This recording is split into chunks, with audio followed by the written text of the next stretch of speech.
Wow. Wow. You're going to hate something. Not one of the things you thought I was going to do was I going to do. Fucking moron. We've been at this since yesterday. The 67 plus something. I'm these out of order in a second. Actually, let's see if I can. No, we're going to do it this way.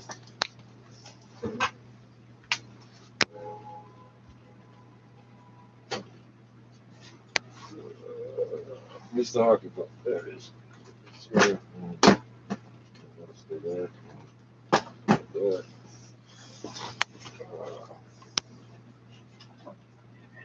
A photo has been released of the suspected arsonist. In it, they are holding a jerry can. You can see that photo for yourself on citynews.ca. And the Raptors will be getting some reinforcements soon, hopefully. Pascal Siakam, Gary Trent Jr. I don't cheat. I don't listen until I get the video started. COVID protocols. However, they're still questionable for tomorrow's game against the Philadelphia 76ers at Scotiabank Arena. 7 Raptors do remain in the league's protocol, including Fred VanVleet and Scotty Barnes. This comes after the Raps started a makeshift lineup last night against Cleveland with only 4 regulars healthy. Boxing Day sales are not what they used to be, with many buying earlier on Black Friday. Here's City's Ria Enough. Irrespective of the Boxing Day sales situation, it's more likely than not that many of us will be using the gift cards we received over the holidays in the weeks to come. It could be a bit more steady for January, February versus that insane dip a lot of retailers experience. Is that fair to say? Yeah, but we're speculating on all of this because there's so many variables at play between in-stock supply chain issues, and weather events are often a big determinant of particular days' success or not. And you've probably guessed it, COVID-19 has also changed the landscape.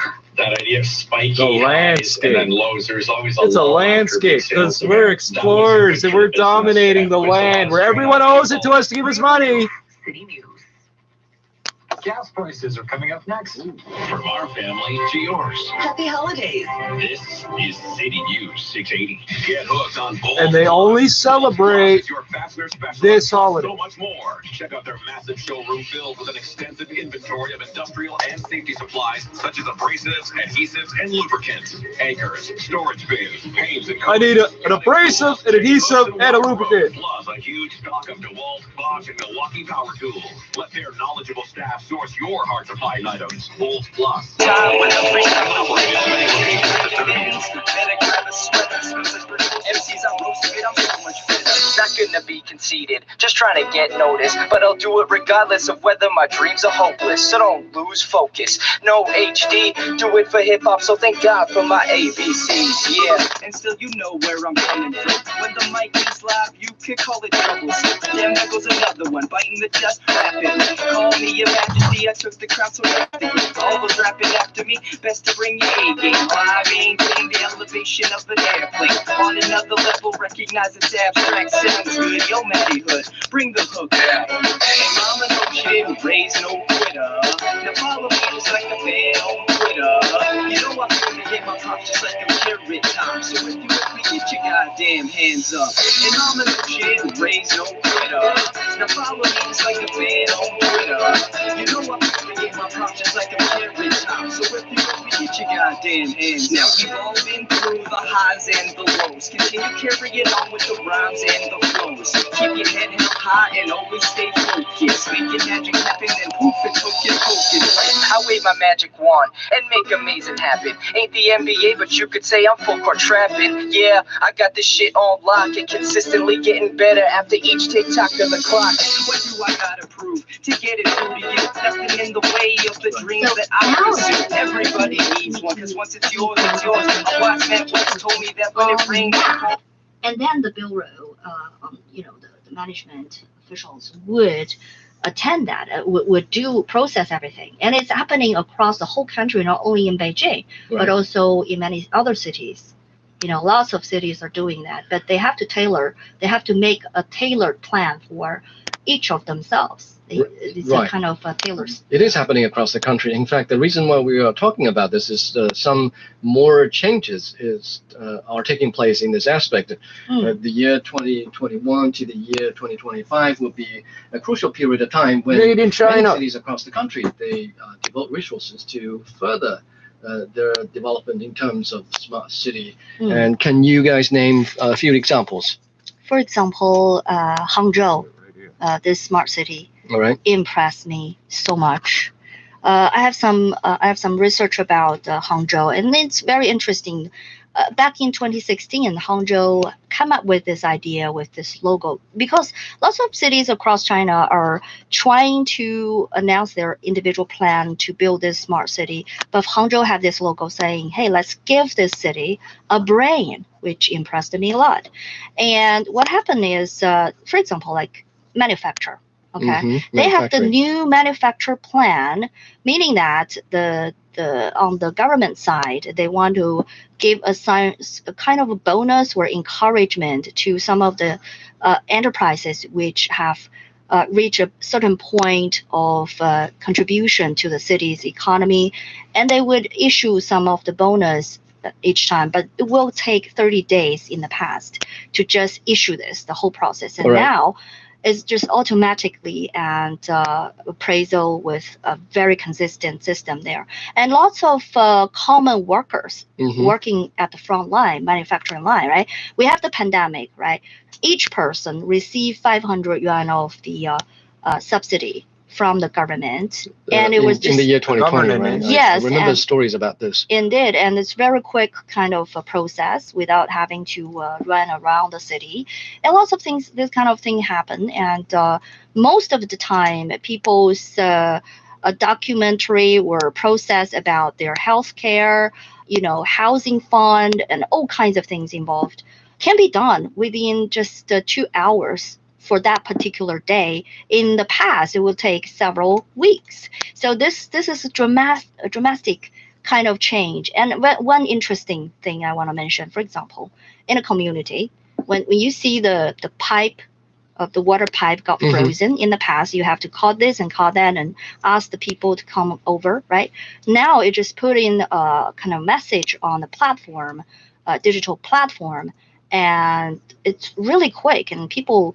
The personnel would come to your doorstep within within half an hour, and they call it a one call. They call it one call, and you can just get the service for lots of citizens. It's a great improvement in terms of the efficiency. All right, I'll direct the second question to Guoyan. That is, from what Liu Ming has described, a lot of the improvements in building a smart city or smart cities across China, it seems to me merely a step up in terms of efficiency. Whereas previously, when a water main bursts, somebody might have to make the call, and somebody else, the professionals might come maybe slightly a little bit later. But now with smart brains, this can be done over the internet and much more efficiently. My question for Guoyan is, are there any other examples in which where we don't simply see the improvement in efficiency, moving one service from the analog world to the digital world? Do we see anything more qualitative in terms of, for instance, I would hate to see traffic jams happening across the city. And I think you and I will agree that to solve this problem requires a lot more than simply boosting the efficiency. What do you think would be a right approach for smart city solutions to change, to improve the problems that we're looking at right now in terms of the qualitative approach? I think the traffic jam is a chronic problem that facing big cities around, not just in China, but around the world. Actually, over the years, I've been visiting some traffic idiots control don't centers understand. You're completely misspelling the word you think you're spelling, so you think the dictionary in agrees with you. 2019, I visited Chongqing. It's a train station, kind of, it's equipped with, in recent years, it's been equipped with some high-tech some high-tech system. Dispatch systems. I think it worked. The train station has been working with some tech companies in Beijing to modify its traffic control system to make it more efficient. Again, efficient. In the year 2020, it handled a lot of, cargo that a lot of trains that transport products from China to Europe, to some European countries, and which is really a crazy year for the working staff in that train station. But they handled that properly because they are equipped, because they use the new technology to kind of make the the traffic control system more smarter. I think, and that's a good example of how the city becomes smarter, and the traffic make the global transportation. And I think that's what I saw over the years about traffic. The improvement on traffic. Good. And Liu Ming, you said you have something to say. Yeah, I think besides efficiency, there is something more important at the same time, not more important, also very important, which is the sustainability. Whether the city can sustainably, develop, it's a kind of crucial question upon today's society. So. What do you mean by sustainability? Sustainability, specifically with regard to smart cities. Yeah, smart cities, we need to use some smart technology to introduce, to begin with, to build this whole system, to make sure on the surface people will feel like, oh, our life has been greatly improved and this is efficient. But down there is a fundamental infrastructure, which means you have to make sure the whole system is being built upon a kind of logic to make sure the city will grow into a more sustainable city, more greener city. Sometimes people feel like it's efficiency and or something, whatever kind of definition you want to give it. There are multiple aspects this technology is being used to tackle those issues. Do you mean in some cases in building smart cities, it's actually a more energy intensive approach? Like by building smart cities, the city in itself, in the management and operation of it, actually consumes more energy than previously was necessary. Sometimes when a kind of idea comes into use or come up, people have to use a period of time to prove whether it's going to work, right? So the technology we are talking about, you have to give us an opportunity to prove it up that this whole system is worthwhile to be implemented in the first place to benefit the city, so that in the future a very healthy, sustainable system will be built for the city to improve the services. All right, so Guoyan, let's see if you agree with this. So you observe firsthand in Chongqing municipality where they have a system in place to streamline the management of perhaps cargoes and trains. Say this is a very preliminary stage of that software or that hardware, and let's say after a period of trial operation, they decided that this is no longer feasible. Maybe the system has a lot of loopholes to be fixed, and maybe the company behind it is mismanaging the system, and maybe the municipality wants to employ somebody else to do it. And do you think that all of that effort in building the testing stage of that system will go into waste? Do you think that sort of agrees with what Liu Ming is saying about sustainability? It reminds me about the $1 billion cancellation fee I didn't mention yesterday. Of a smart city, I think huge investments should be involved to make it sustainable. For example, the what I saw in some in big cities in Southwest China, they have invested a lot to improve their local infrastructure and big data, and they launched a lot of big data projects to improve the whole system, because it's not just the work cannot be done within a short period of time. If you want to build a smart city is built upon a strong network of high-tech infrastructure and 5G network, faster speed of the internet. That are the fundamentals of building a smart city. So I think constant huge investments from the government, from companies, private sectors should be required to ensure the sustainability of building a smart city. Then this would involve a very sophisticated kind of math, whether the amount of trips reduced by having it's very residents simple. traveling to this and that kind of bureau would offset idiot the kind says of what investment makes that's being gardens heavy directed is into the building dirt. So if smart it's only cities and water, it'd be reduce lighter. people's trips. Right, so that kind of math is something that I don't think the three of us are ready to get the answer for. That's when the smart technology is being introduced. They also use this kind of technology to give evidence to prove whether it can be done or how it can be approached. All right, to begin with. Okay, sustainability is one of the issues that deserves our attention. What other problems that could potentially be there if cities were all trying to build smart cities and exhausting all their investment and resources? I think there's a big problem behind this that, out of public concern is biological information. It's biometrics data. Yeah, it's about privacy. What if my biological information, like facial recognition, was collected by some companies? What if they don't use that properly? For example, what if they sometimes we can use our facial recognition to unlock our mobile phone. All right. And a lot of information, private information, are in that phone.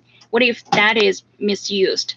And that is a concern a lot of people would concern about that. This is really happening in many places around the world. In fact, not just in China. The authorities are employing facial recognition technologies to help catch the bad guys. I mean, in order to have that, you need to have surveillance cameras everywhere. You need to have a smart system behind the cameras to determine who this person is, what he or she is wearing, what kind of characteristics this person has. So we've seen this on TV, we've seen this in real life as well. It's already happening, but then again, Guoyan mentioned a very important question, and that is what happens to the safety of the data? Yeah. Our biometrics, our facial data, our perhaps fingerprints data. In many cases, there's the use of fingerprints to unlock certain barriers, certain doorways, right? So what happens to all these data? If the authorities are going to implement such a smart city solution, they're not going to have this. They're not going to do this alone. They're not going to have all the personnel, all the technical know-how to operate this. So who's looking after the data? Who's looking after the system? Most likely, they're going to rely on certain private sector businesses to do this. And then the question is, what happens to the data? Who's watching over the security of the data? Liu Ming, what would be your concern if this service is massively deployed across the country? Well, that's exactly what you have said is my concern, actually, I have to say. We understand that those digital companies, they are very professional to help the government to build up this kind of technology infrastructure, but to better manage the city. But at the same time, whether they would be lawfully given the database of all kinds of citizens' private information is another issue. They have to really approach the issue very carefully to protect the individual's data and to use those kind of data in the right way instead of misuse lots of information. Like what Guoyan has mentioned. Actually, according to the 2020 report on facial recognition applications, that over 60% of the people in China thought the technology was overused, and 30% said their facial information had been leaked or exploited. So this has been actually talked about, and also people are trying their best. All parties of the society are trying their best to address this issue and to revise the law related. And one example is perfectly shown what we have talked about, whether all the places need this kind of technology like facial recognition. Like this professor from Zhejiang SciTech University, he bought this annual pass to park in Hangzhou. And then he at the very beginning of the year of 2019. But later on, he was asked to offer the facial recognition, scan his face to be able to get into the park. And then in the end, he sued this park for compensation.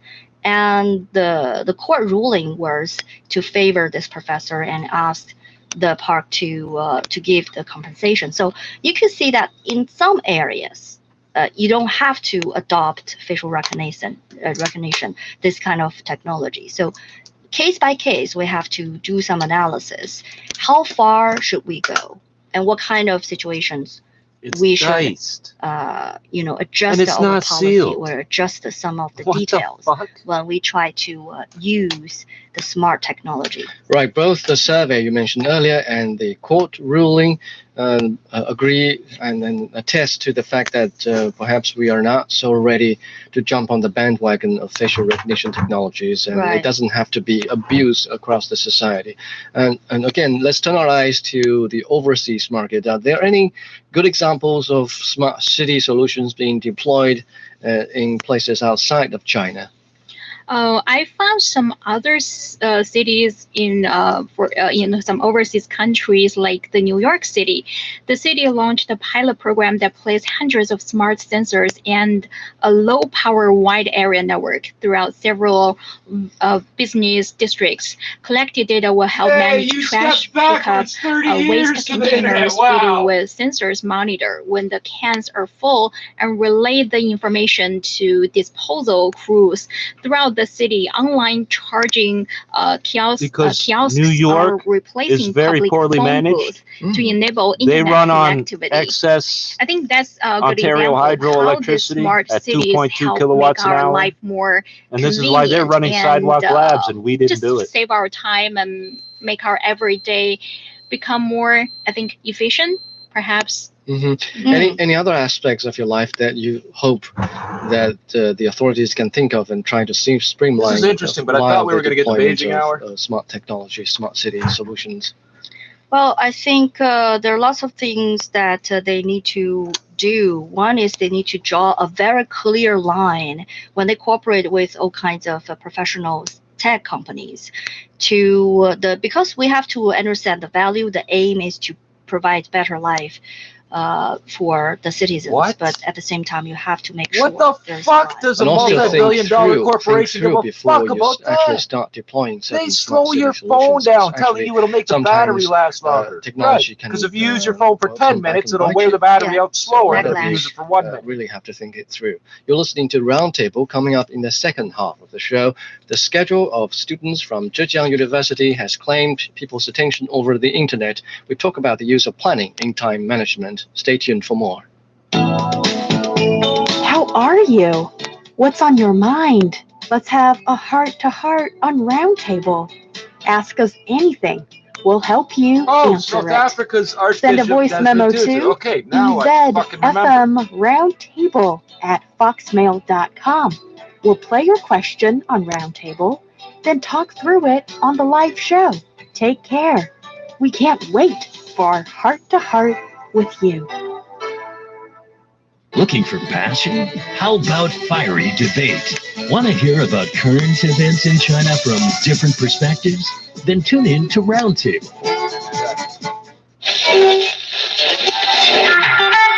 Hello, everybody. Welcome to Roundtable, coming to you live from Beijing. Roundtable. Roundtable. Connecting China and the world. We bring you fun and timely discussions about what's affecting our lives everywhere, every day. Tune in to Roundtable, where the East meets the West, and understanding is the goal. Discussion keeps the world turning. This is Roundtable. You're listening to Roundtable. I'm Lai Ming, joined by Guo Yan and Liu Min in the studio. Coming up, Chinese internet users have been impressed by the timetables shared by students in Zhejiang University. Their detailed planning shows their ambition and discipline that some say they probably can't match. We talk about time management and the tools available for this art. Also, it's the day of the week when Roundtable shares motivational quotes that have inspired us.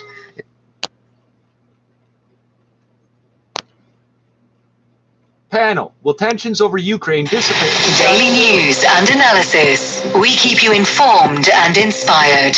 This is World Today. Hello and welcome to the panel discussion of World Today, a news program from a different perspective. I'm Ding Han in Beijing. Ukraine is now at the center of a soaring geopolitical tension with the United States and Kiev accusing Russia of planning a military attack on its southern neighbor. Moscow, of course, denies this particular allegation. Speaking on his annual news conference on Thursday, Russian President Vladimir Putin said Russia doesn't want a Ukraine war, but needs immediate response to its demand for security guarantees. Наши действия будут зависеть не от хода переговоров. Our actions will not depend on the course of the negotiations, but on the unconditional compliance with Russia's security today and from a historical perspective. In this context, we've made it clear that NATO's further eastward expansion is unacceptable. This is what we're talking about. It's not about us threatening someone. Have we come to the borders of the US or the UK maybe? No, they came to our borders. You should not demand guarantees from us. You must give us the guarantees. It's up to you, and you must do this immediately, right now. That was Russian President Vladimir Putin on Ukraine.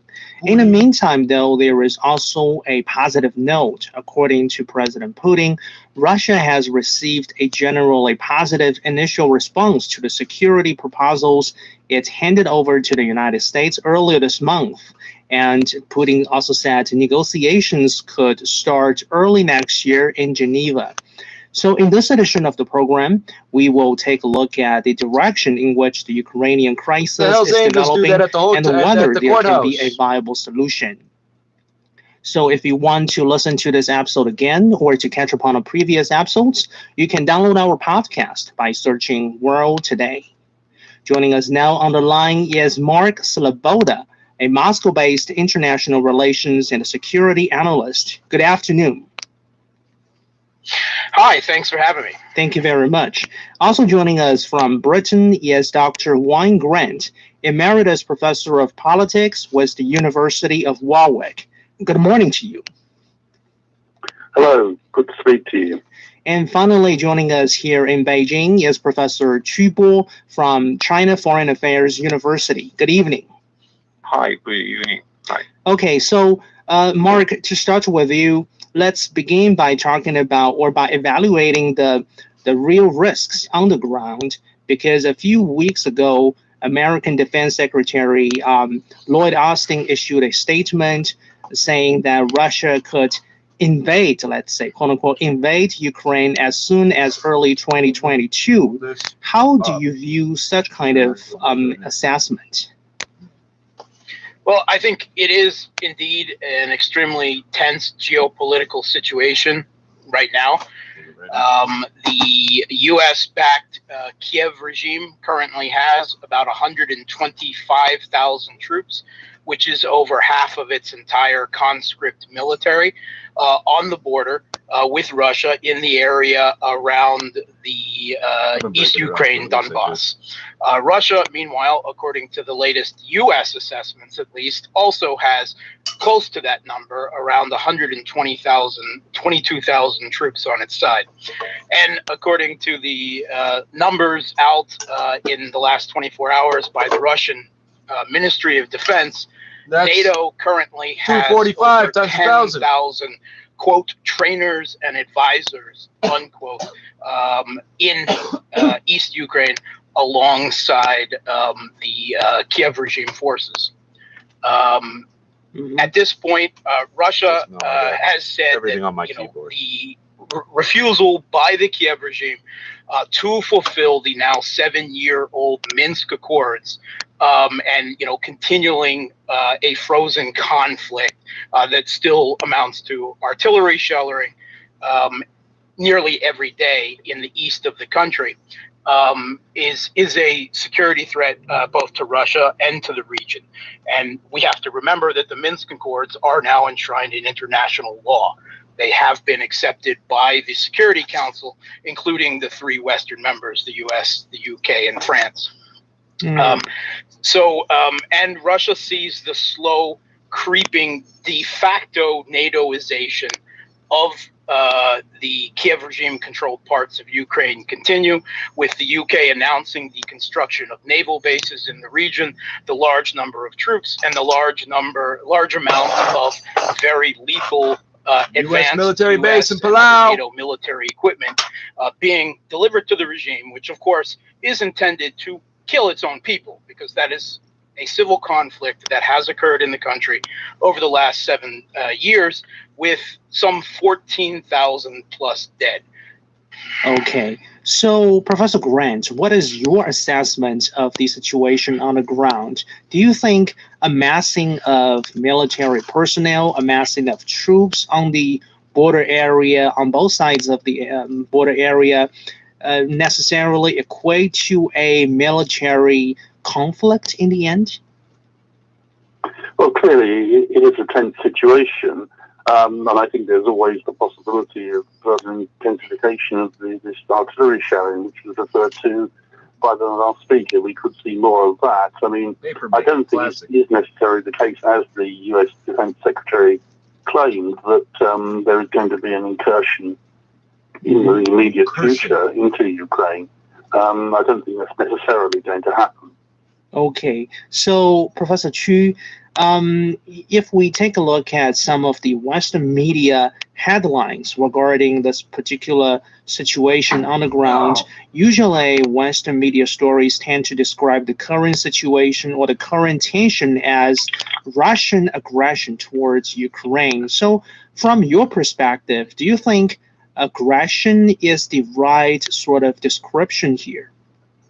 We have to look at the nature of the Ukraine crisis by now since almost over 7 years, right? Mm-hmm. So I think the key is about the strategic and especially the geopolitical interest for Russia in the Ukraine, and especially in the former Soviet Union blocs.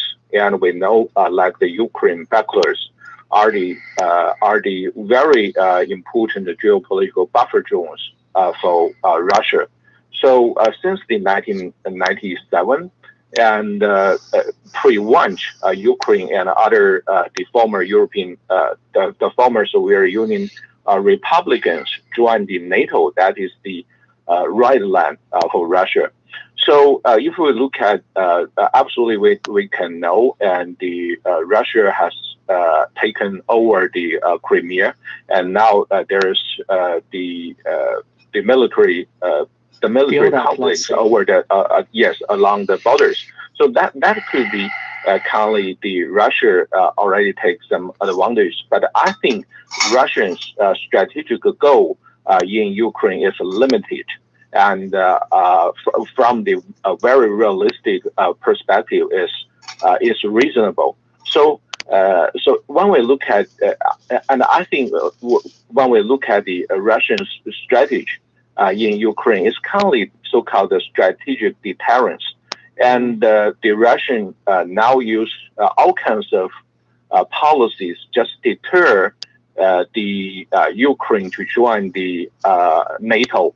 And also pursue the security guarantee from NATO, from the United States. So I just want to add another point to your first question about the current situation of the U.S., how the U.S. intelligence about the war in Ukraine. I may have another interpretation. I think that is how the United States try to, through the media, I disclose your secret, I disclose your war strategy. So that is kind of a way to stop the possible invasion or potential invasion. But I think the military activities along the borders for Russia just still limited. The Russia actually does not need a war to achieve its goal, right? So I think the goal for Russia is still in there, is still limited. Yeah. Okay, so Mark, how would you respond to this analysis by Professor Chu in that this kind of disclosure or revelation on the part from the U.S. security intelligence security community is one of the American strategy to deal with Russia on this particular issue? Yeah, I do agree that Russia's goals in Ukraine are limited, i.e., essentially, Russia is perfectly fine with a neutral Ukraine. You have to remember that Ukraine is a divided country, socially, politically, their prime minister's in jail, largely but it's a along luxury geographic suite. lines between a West and an East. A They're very West progressive, that has she's a female. monist, ultra-nationalist, for the moment, pro-Western national identity that is geopolitically very anti-Russian. While the east of Ukraine is a pluralist, multi-ethnic, Russian, Ukrainian, Hungarian, other minorities in the country, and is not. What the fuck? Oh, god damn it. What just happened? Son of a bitch. So, we started building the Eglinton West subway line in 97 or 98. We built, I think it was 5 or 6 stations. Then we paid $1 billion cancellation fee. And now we're building the Eglinton LRT. If I press play again, it should continue where it left off. Oh, you put a timer in the top right. That's beautiful. And that bread, 2 weeks, the mice won't eat it. And is not anti-Russian. Right, and they don't necessarily want to be part of an anti-Russian state. And oops, I skipped it back. Let's just leave it. Strategic and especially the geopolitical interest for Russia in the Ukraine and especially in the former Soviet Union blocks. And we know like the Ukraine backlers are the very important geopolitical buffer zones for Russia. So since the 1997 and pre-launch, Ukraine and other the former European, the former Soviet Union Republicans joined the NATO. That is the right land for Russia. So if we look at absolutely, we can know, and the Russia has taken over the Crimea, and now there's the military conflicts over the along the borders. So that could be currently the Russia already takes some advantage. But I think Russia's strategic goal in Ukraine is limited. And from the very realistic perspective, is reasonable. So when we look at, and I think when we look at the Russian strategy in Ukraine, it's currently so-called strategic deterrence, and the Russian now use all kinds of policies just deter the Ukraine to join the NATO. And also pursue the security guarantee from NATO, from the United States. So I just want to add another point to your first question about the current situation of the U.S., how the U.S. intelligence about the war in Ukraine.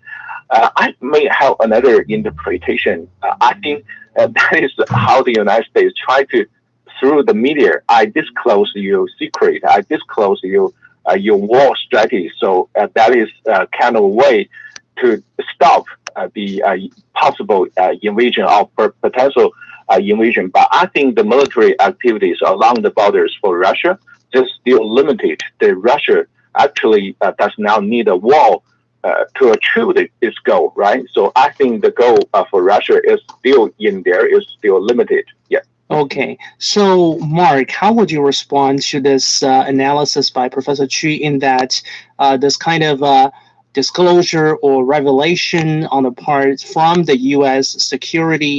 intelligence security community is one of the American strategy to deal with Russia on this particular issue? Yeah, I do agree that Russia's goals in Ukraine are limited, i.e., essentially, Russia is perfectly fine with a neutral Ukraine. You have to remember that Ukraine is a divided country, socially, politically, largely along geographic lines between a West and an East. A West that has a monist, ultra-nationalist, for the moment, pro-Western national identity that is geopolitically very anti-Russian. While the east of Ukraine is a pluralist, multi-ethnic, Russian, Ukrainian, Hungarian, other minorities in the country, and is not anti-Russian. Right. And they don't necessarily want to be part of an anti-Russian state. And this is what we are looking at, an attempt to manufacture an anti-Russian Ukrainian nation and state in Ukraine by the West. They do not accept that an idea of a neutral or Finlandized Ukraine is acceptable for their goals, their goals of global hegemony in that part of the world, while Russia's limited strategic goals are, i.e., to keep NATO from turning Ukraine into a military outpost, right at its, if you want to call it, it's Russia's soft underbelly. Russia, their goals then are limited to one, security guarantees from NATO.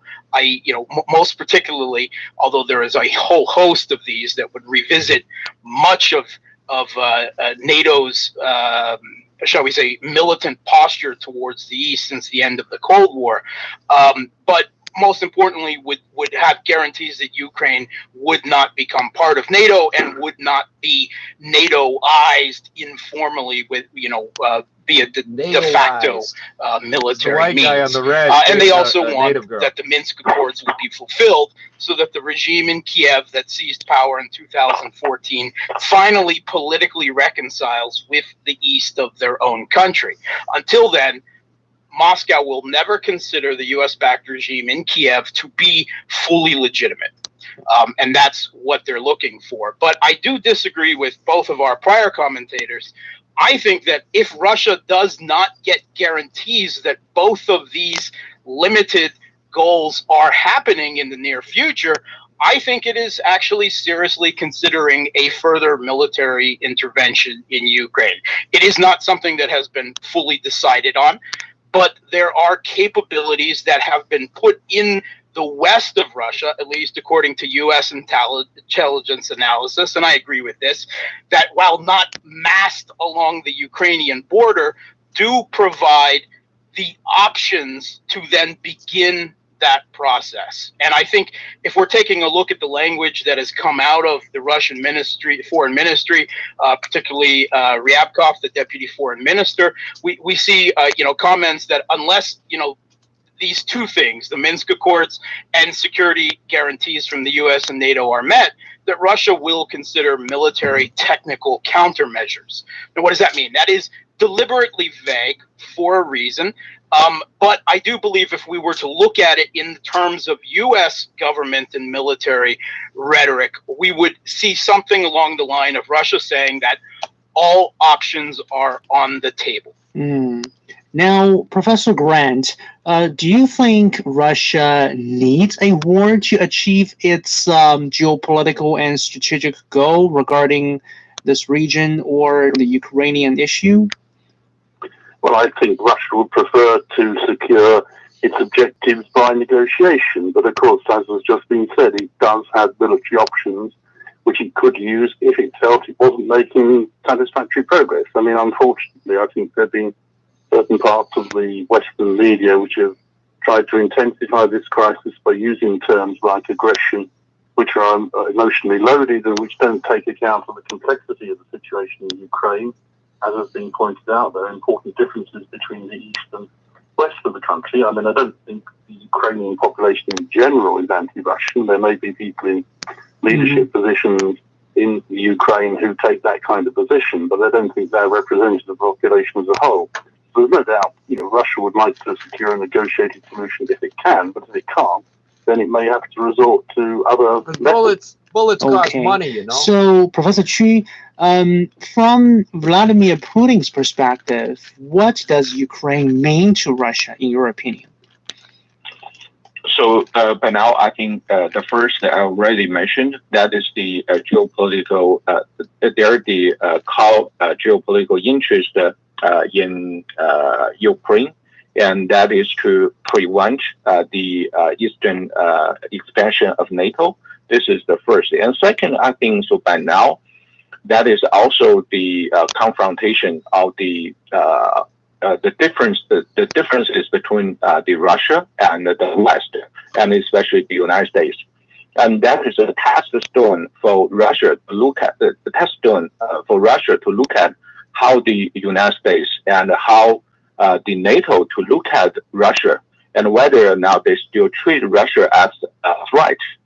So now, and there is another thing that is for Russia that is also very important to. They already had the so-called red line, and they have to keep that. That is to keep their credibility of commitment. Yes. Okay.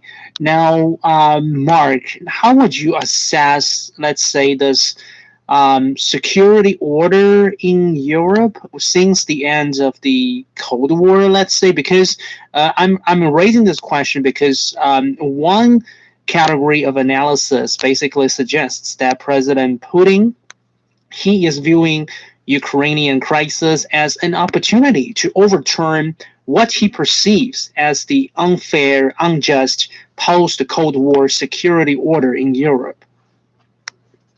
Okay, well, I mean, Russia has under both President Boris Yeltsin, President Putin, President Medvedev, and President his head looks like this too, but he ain't wearing a bandana. Requested a new joint European security architecture that would include rather than exclude Russia. And both Yeltsin and Putin in his early years approached NATO and broached the idea that Russia, may be included in NATO, and they were rebuffed. They have been rebuffed.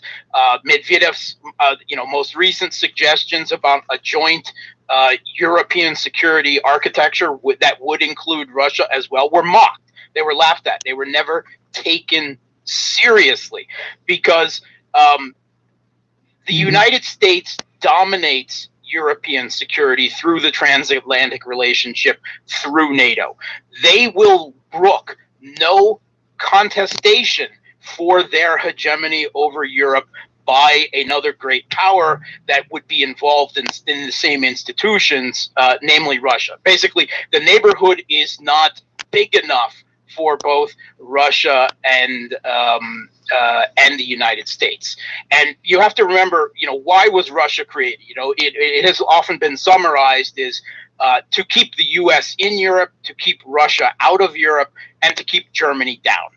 And that is essentially continuing to this day, even to the last point where we see the U.S. threatening Germany with economic sanctions over a gas pipeline, Nord Stream 2, that it was constructing with Russia to bring Russian gas, to meet German energy security needs. Because obviously the United States knows much better what Europe's and in particular Germany's energy security needs are over Germany. So Russia has been excluded from this, and as Germany NATO don't want to get froze out in the winter by east, Russia. Obviously, this is presenting security threats to Russia. The idea that NATO is a peaceful defensive organization, I mean, that's amazing. Are we living on the same planet for the last 3 decades as the people who say this? NATO is the most aggressive and powerful military organization, certainly in modern history. And we have seen repeated conflicts where NATO member states and often NATO is used in backup means, its own structures in Iraq, in Afghanistan, in Libya, in Syria, in Serbia. We have seen again and again, in violation of international law, NATO used for aggressive out of theater operations. And that is what NATO has now been morphed into. It is not a collective defense organization. It has never been used for those purposes. It is a platform, a political justification for, and a platform for U.S. to project military force around the world in pursuit of primacy and global hegemony. And this was pointed out by Jens Stoltenberg, the NATO chief himself, when justifying NATO to President Trump, who was very suspicious and of it, pointed out that how useful NATO was to allow the U.S. to project military power into the Middle East. And for that reason, NATO now has a life of its own above and beyond, the idea of protecting Europe from Russia. Not that Russia has the military capability to threaten Europe itself, but Russia existing as an independent foreign policy agent is a threat to the new global purpose of NATO as a vehicle to fulfill U.S. global hegemony. Okay. Now, Professor Grant, how would you respond? I mean, how would you look at this kind of idea that NATO is a platform for the United States to project its global supremacy, let's say? Well, there's no doubt that the United States is the leading actor in NATO. The United States calls the shots and determines the course of action that NATO takes. So I think that's a perfectly reasonable point to make. It's also the case that immediately after the end of the Cold War, and indeed for some years, Russia did make attempts to involve itself and engage with NATO, and unfortunately these attempts were rebuffed and simply not taken seriously. And then subsequently, of course, NATO moved military assets into states that were formerly associated with the Soviet Union, the Baltic states, Poland and Romania. And then, of course, more recently, there's been this concern about a de facto NATOization in Ukraine, with advisors and arms moving in there. So I can see how this NATO could very wrist straps, NATO be alphabet, perceived as a threat NATO by Russia ammunition, and as an attempt by the United States to pursue a global agenda of hegemony. That is clearly a perception that could be created by the course of action that's been taken since the end of the Cold War. Okay, so a follow-up question is, Professor Grant, what is the British perspective on this? I mean, it seems officially the United Kingdom has been very supportive of the United States when we talk about the Ukrainian issue. Well, I think it's always the case that when it comes to security questions, the United Kingdom tends to align itself with the United States, and that's particularly the case with the present government, which of course has severed its connection with Europe, with the European Union, and hence has become, in some respects, close to the United States. Well, in fact, there are quite a lot of tensions on particular issues, so I think there has been that move. I mean, certainly the United Kingdom has made it very clear it doesn't want to get involved in any military way in Ukraine, and I think would certainly prefer to see a peaceful negotiated solution. I mean, the problem is, of course, that when negotiations take place, effectively it'll be the United States doing the negotiation on behalf of the European countries, and the European countries themselves won't get much of a look in because the United States is the dominant partner.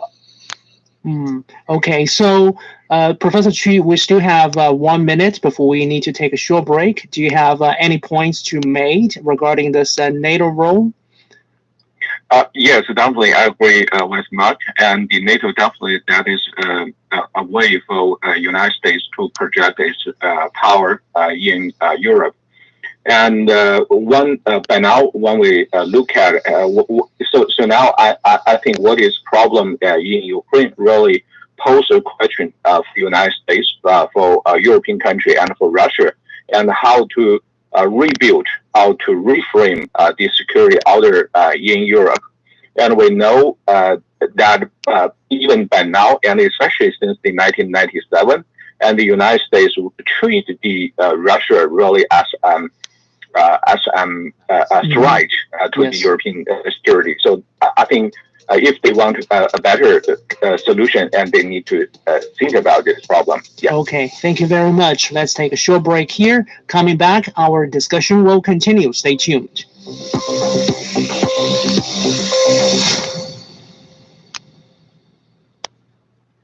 I know some Hong Kong. You're listening to World Today. I'm Ding Han in Beijing. Today we are talking about tensions between Russia and the West in general over Ukraine.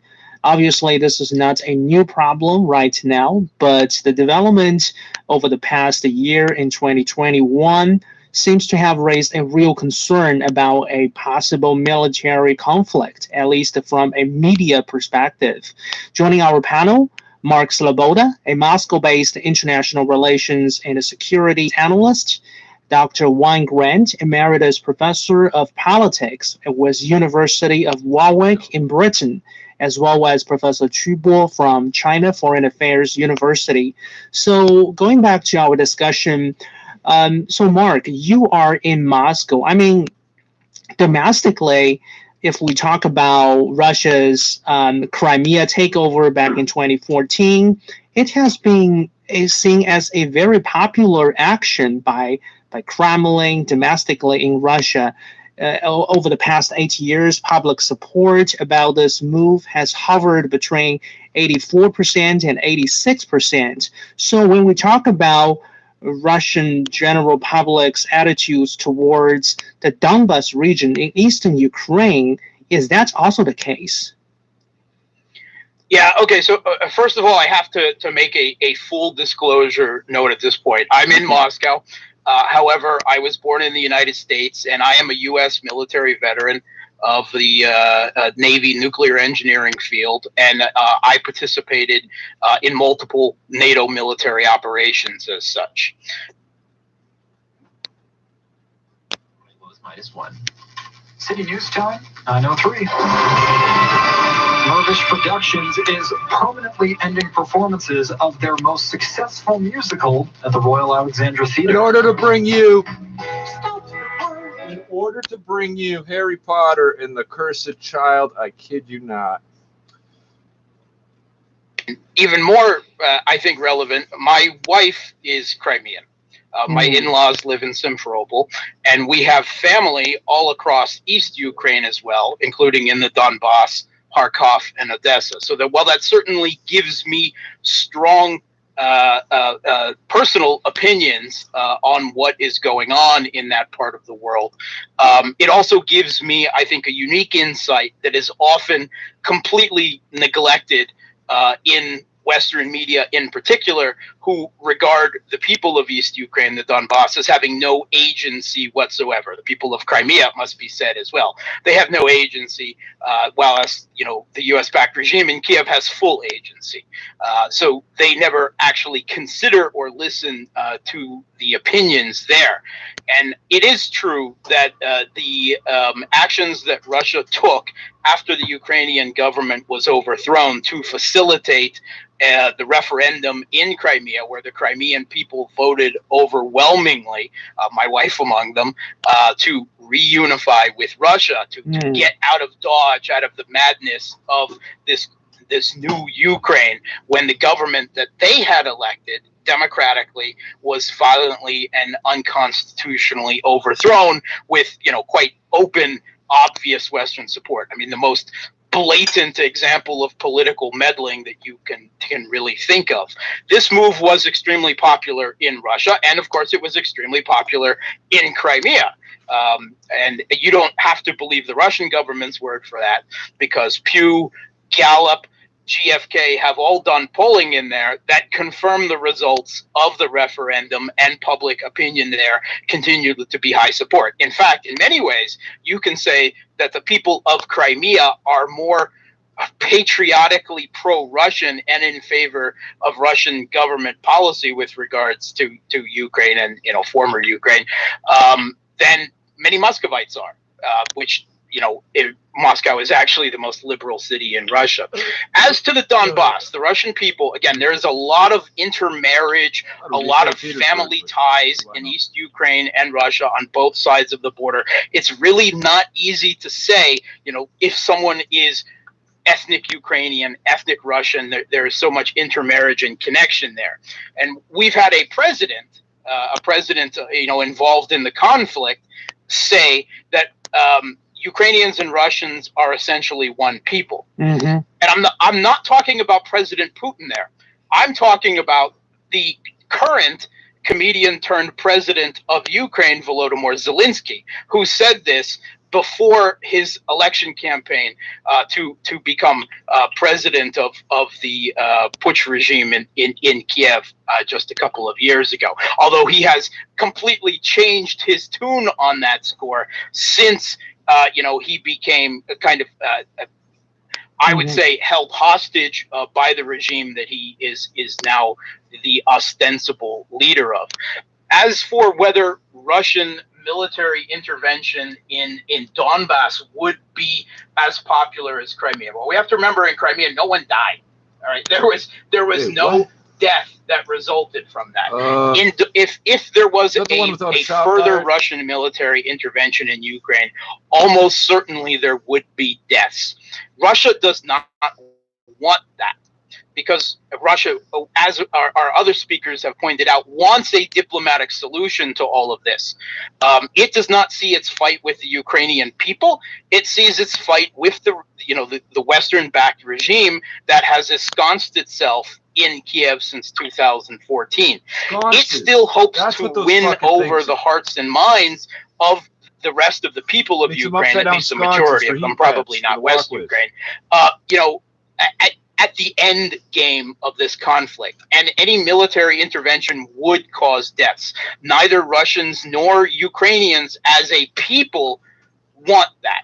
And I think that a Russian military intervention in Donbass would be much less popular than what happened in Crimea. For one reason, it would not be as clean, as neat, and as clear cut as the support that Russia had in the Crimea. It would be progressively less support as Russia went west in Ukraine. It might be very high in other parts of East Ukraine, but as it went further towards the Dnieper and beyond, then that support would go down. There would be insurgency, there would be counteractions, and it would get nasty, and the Russian people might rally around the flag. You might see an increase in poll support for the government and military actions in Ukraine, of a Russian intervention in Ukraine if it happened. But I do not think it would appropriate the national groundswell of support that there was for Crimea. Okay, so Professor Grant, based on what Mark has just elaborated, I mean, a follow-up question is, I mean, on the Ukrainian side, when Vladimir Zelensky assumed presidency in 2019, he promised peace, actually. I think some of his earliest moves were aimed at easing tensions with Moscow. So why do you think he ended up adopting a more confrontational posture later on?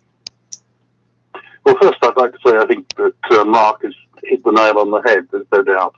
Mm-hmm. Crimea is historically a Russian territory. That was confirmed by the referendum. I visited the Crimea, so I've no doubt about that. The situation in Donbass is somewhat more complex, and of course, as Mark says, once you start to get death, then there can be a different sort of reaction. In terms of the question you asked, I think the president was sincere when he came into office. Obviously, he wasn't particularly politically experienced, but I think he was sincere in wanting to seek peace and to try and ease tensions with Russia and get a much more constructive relationship. But I think, of course, he's not a completely free actor. He's under influence from other people who want to take a different line towards Russia, other people in Ukraine, but also external influences that are coming from the West. So he's not completely his own man. He's been, his position has been shifted by other people exerting influence on him. Okay, so in other words, there is a strong establishment in Kiev that is ultimately hostile towards Moscow. Is that? I think that is. Yeah, I think that is the case. There are people of that sort, who don't want to try and get a peaceful resolution of all these difficulties, complex though they are, and they remain very influential. Okay. Now, Professor Chu, let me turn to you. Now, I mean, looking at the situation from a third-party perspective, do you think we can argue that Ukraine has somehow, in one way or another, benefited from the current tension? Because obviously its military, its national defense capability, has been growing stronger under NATO support. Turkey has been supplying Ukraine with weapons. UK, United States, these countries have all been supporting militarily Ukraine. Yeah, I will look at the problem from a different perspective. So definitely, I think since the 1991, for the Ukraine, it has to solve a strategic problem. And I think the panelists already mentioned, because the Ukraine just along the geopolitical line between the West and Russia. So it has to achieve its independence and somehow to balance the pressure from the both sides. And in the 1997, that currently the Russia acknowledged the independence of Ukraine, and also there is a long lease for the Crimea to Russia. And since 2014, the situation changed. So if we look at from the history, and if we say candidly of the advantage or the benefit from the tensions, I think so. By now, the Ukraine got a new opportunity to redefine or to make the international powers, especially the United States, European countries, and Russia, to rethink about the independence or the status of Ukraine and to acknowledge the strategic interest of Ukraine, not just influence our to sacrifice its interest by the great powers. So this is, this is the first on one hand. But on the other hand, I think this is a very for the Ukraine people, it's lovely, pretty treacherous situation for them, because the competition between the great powers and make the Ukraine domestic political unrest and civil wars along the borders continued. And in the last 8 years, many people died and caused the casualty. So I think this is the unhappy aspect about the situation. And I think, and you just asked the question about President Zelensky's, he has promised peace, but finally he adopted more confrontational posture. And I think not determined by himself, it's determined by the great powers. He has to balance the Western, the United States, and the Russia, right? So I think this is, and I think the president of Ukraine cannot determine their own fortune. So this is kind of not a very happy thing there. Yeah. Okay, so Professor Grant, I mean, in rhetoric, we have seen various American officials talking about U.S. commitment to helping Ukraine defend its national sovereignty. But if we talk about the reality, where do you think is the position of Ukraine in President Joe Biden's foreign policy priority list? Well, I think it's clear that Biden has a lot of other priorities apart from Ukraine. I mean, the Ukraine issue, in a sense, has been forced onto his agenda when he'd rather be dealing with other things. I mean, clearly he has a very strong personal commitment to trying to secure progress on climate change, but also he and the United States more generally is very focused on developments in the Pacific and in Asia, and those are atomic bombs priority for him. So I don't think it is really a first priority, but of course he's under pressure on this issue. He has to make some response to the requests that have been made by Russia. There are probably going to be discussions in Geneva between the United States and Russia, and therefore he has to pay more attention to it than perhaps he would rather do.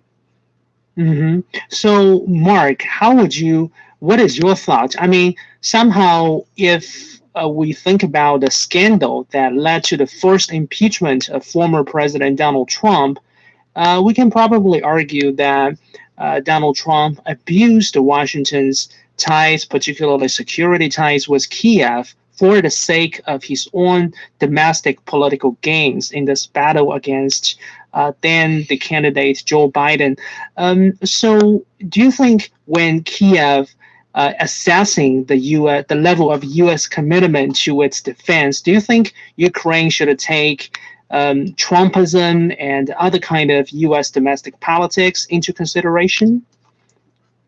I think that the Kiev regime, whether we're talking Poroshenko or the new leader of the regime, Zelensky, have tried to balance their relations with the United States in terms of U.S. domestic politics, and essentially tried to stay out of it, try to remain above the fray, because they don't want to alienate either side. Obviously, President Trump, when he was campaigning, he's not exactly a foreign policy guru, shall we say, but he definitely spoke about improving relations with Russia. That was, of course, not read well in Kiev. But I don't believe that President Trump was ever actually in full control of his own foreign policy. He was always under threat of impeachment, and I believe that it was pretty clear that the Republican senators, particularly the neocons, they basically made a deal with him. You turn foreign and military policy over to a group of our like minds, neocons, etc., or we'll vote to impeach you along with the Democrats. And he had to, surrender a lot of leverage that way. And the result of that was relations between Russia and the United States actually decreased substantially from what they were even with Obama during the Trump presidency. Some 84 rounds of sanctions were leveled against Russia, which is a remarkable rate considering he was only in office for 4 years. And he gave lethal arms to the regime in Kiev, whereas Obama had refrained from doing that, wisely recognizing that Russia would always place a greater priority on Ukraine than the U.S. would, and that in any military conflict in Ukraine, Russia would always have escalation superiority. They could always provide more weapons more easily to the Ukrainian forces that they supported in this proxy conflict than the United States could to the regime in Kiev. So I think Zelensky, wants to stay out of that domestic U.S. political fray as much as he can. To maximize the amount of support for his regime. But he's more than willing to play up conflict, over such issues as, of course, the Donbass, as Nord Stream 2, to try to gain more, not just military, but also, importantly, financial support for the regime. I mean, this regime is kept on an IV drip feed through IMF funds that are controlled by the United States. And the U.S. regularly threatens to withhold those funds. Joe Biden did personally, if you will remember, to dictate, which regime government figures should be fired and not fired. I don't see that so much as, President Trump playing up the whole Ukraine as part of his campaign. But, Joe Biden has had a very real personal relationship, supporting, helping bring into power and supporting this regime in Kiev, and his family has personally profited from it. I mean, his son was placed with a cherry non-show position on a Kiev regime energy company just for adding his name to the bill. Why? Because his father was the U.S. vice president who was serving effectively as Obama's viceroy over Ukraine.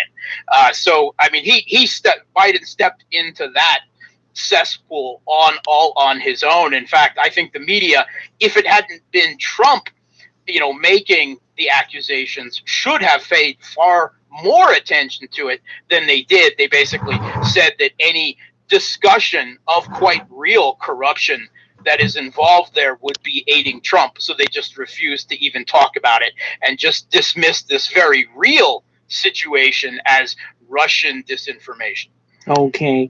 Now, Professor Chu, in your observation, do you think there is a united front? Do you think there is absolute unity between the United States and the EU countries when it comes to dealing with Russia over Ukraine?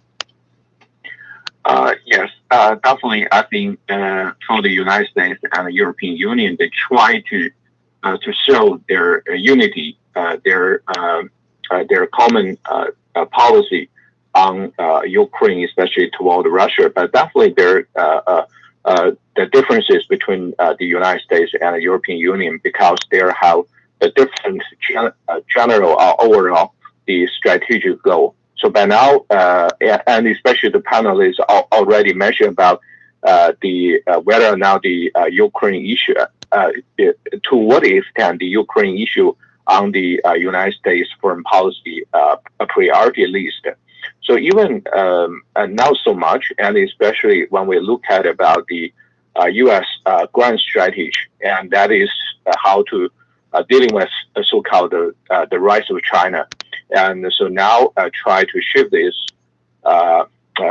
the resources followed since the Obama administration, and try to shift these resources to Indo-Pacific region, and it seems during Trump and Joe Biden presidencies, they also have a priority try to stabilize their relations with Russia, and so now the United States from their global grand strategy, they have much more urgent to try to stabilize their relations with Russia. So that is now the very strong tie. That is now the unity with the European Union. And the second, when we look at the Ukraine is in the middle of the Europe.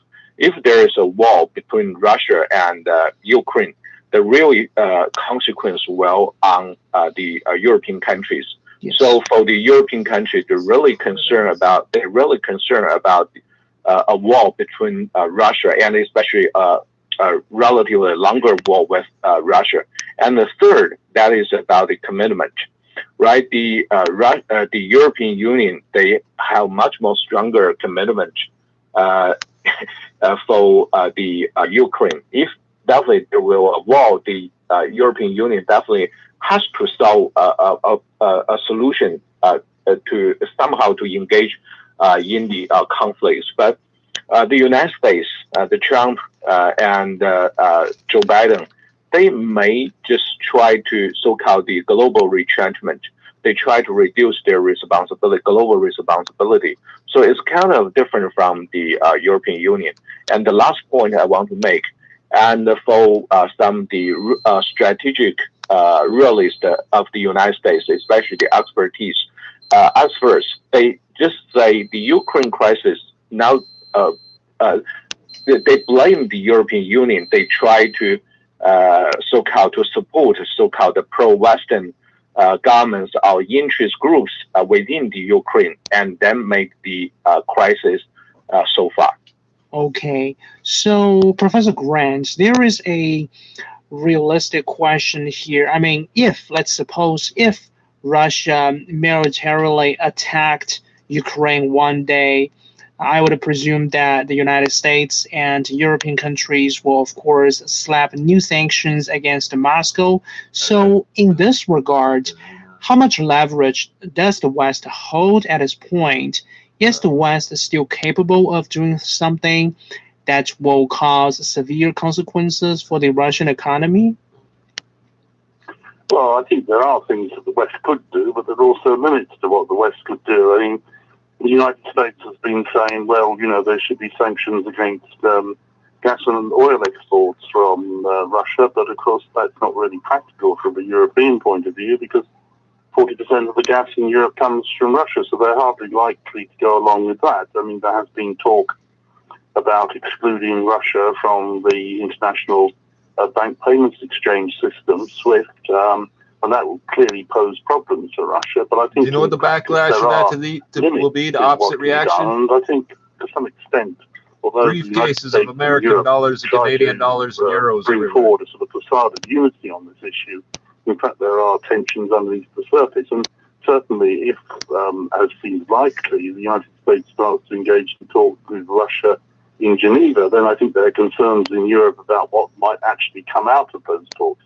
But certainly, European countries don't want a military conflict on their doorstep, and they would rather do everything they could to prevent that from happening, to try and bring about a negotiated solution.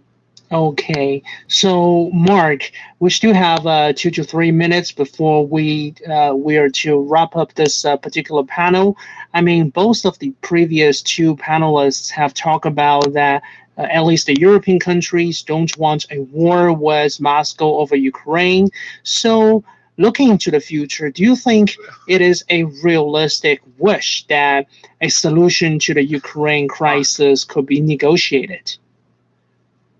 Yeah, there is every reason. And we have to remember that Europe itself is not unified on the position of Ukraine. The Western European countries feel quite different on the issue from such hawkish anti-Russian countries as Poland, the Baltics, and so on. But even in Eastern Europe, Central and Eastern Europe, Hungary and Bulgaria have a much less hawkish position than, say, Poland or the Baltics as well. And there have been a lot of, internal EU wrangling over the continues of sanctions against Russia and so on. And, it is, the question of what new sanctions could be leveled against Russia, that would have a significant effect. So far, sanctions certainly, their use as a U.S. foreign policy tool, it's really more for domestic political consumption, to express outrage and to do something. They've had very little effect in most of the countries, and the U.S. is now sanctioning so many countries, including its own allies like Turkey and Germany, that it gets rather absurd, and it's really decreasing the value of such as it is economic warfare, and it is a form of coercion, trying to force other countries to adopt a more U.S. favorable foreign policy. It's had very limited outcomes, and certainly in Russia, it's chipped a few percentage off of Russia's GDP a year, but no more, according even to the U.S. Treasury. If they were to engage in the nuclear option of cutting Russia off from SWIFT, how would Europe pay for its gas? They wouldn't have the means to, right? How would they pay? And the United States itself, its second largest source of imported oil is from Russia. Can you imagine the gas prices in the United States, the inflation, the consumer outrage that would be expressed to Biden, how he would have to deal with it on domestic, circles? Also, Russia is the world's biggest wheat I'm sorry, exporter. Mark. I have to cut you here because we're running out of time for this edition of World Today. To listen to this episode again or to catch up on a previous episode, you can download our podcast by searching World Today. I'm Ding Han in Beijing. Thank you so much for listening. Have a nice weekend. Full-time all-wheel drive? We can go anywhere. Let's bask in those heated seats. Oh, listen to this one. What did the peanut butter say to the grape? 'Tis the season to be jelly. It's funny because it's jelly. What? I'm hanging on by a thread here. Make the most of sweater weather in a Subaru and warm up to a 500 bonus. It's a wonderful drive now to local Subaru dealer. Wherever you are, whatever your sport. TonyBet.net. TonyBet.net. TonyBet.net. TonyBet.net. TonyBet.net. TonyBet.net. TonyBet.net. TonyBet.net. TonyBet.net. TonyBet.net. A huge world of emotions, thousands of games, and your favorite sports. More than hockey, football, basketball, or even tennis. Wherever you are, whatever your sport, find your bet on TonyBet.net. Please play responsibly. This is a free play only website. Must be 18+. City News Time, 9:30. Free play only. Toronto's #1 for breaking news, traffic, and weather. This is City News 680 everywhere. It's Monday, December 27th. Good evening. I'm Jared Launchbury in downtown Toronto. We have some freezing drizzle. It's -1, feeling like -7. The fuck is freezing? I thought drizzle was so it's not rain. It's not freezing rain. It's not sleet, and it's not that. Plug on future performances because of COVID-19 and what it calls a lack of support from Ottawa. A rough night for drivers in the forecast, with freezing drizzle advisories across the GTA. A 29-year-old man has been identified as the 84th homicide victim of the year in the city. Police looking for 2 suspects in connection with the fatal shooting of Jamar Hall. New quarantine guidance out of the United States, the isolation period for infected people slashed in half. Even after an extended holiday break, the NHL continues to be impacted by COVID and is forced to postpone more games. Sports at 45. And coming up in business, cryptocurrency, where it came from and, more importantly, where it may be headed. We get the answer from the author of the new book, Once a Bitcoin Miner.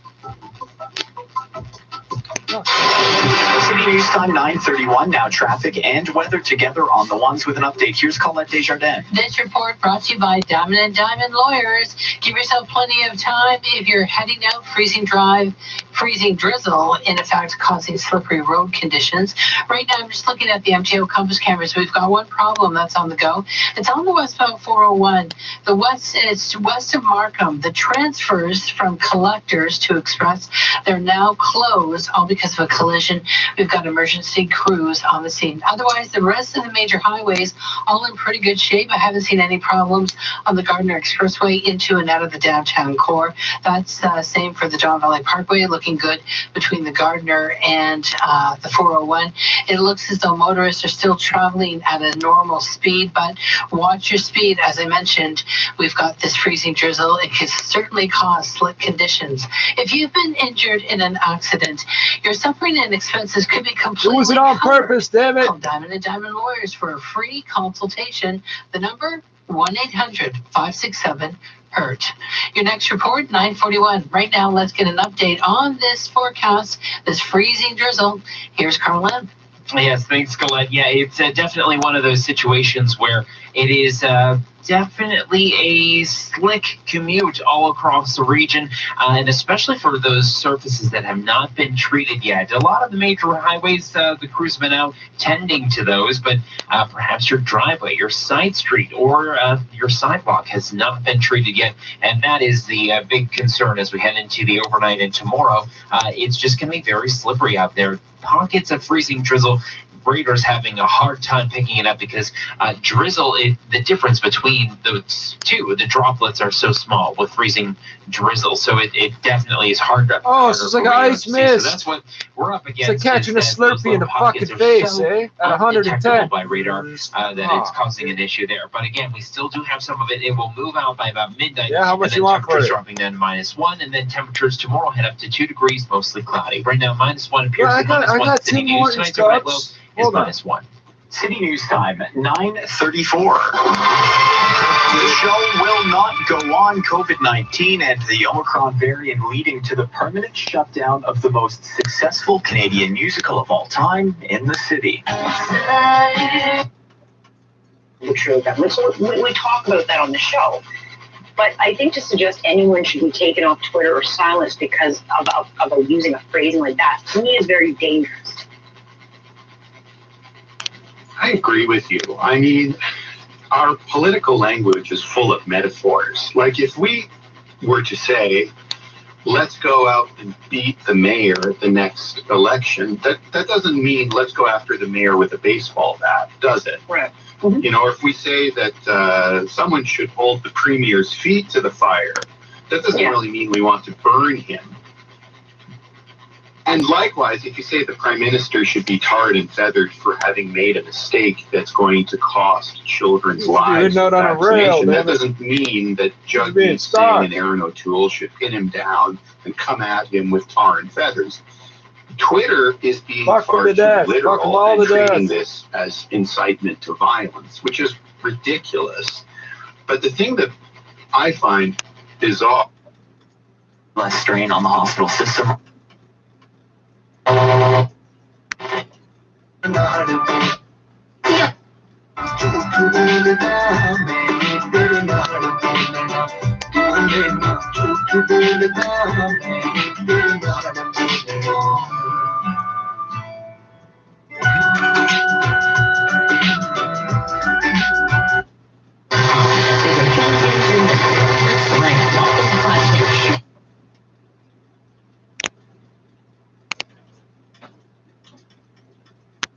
by Omicron.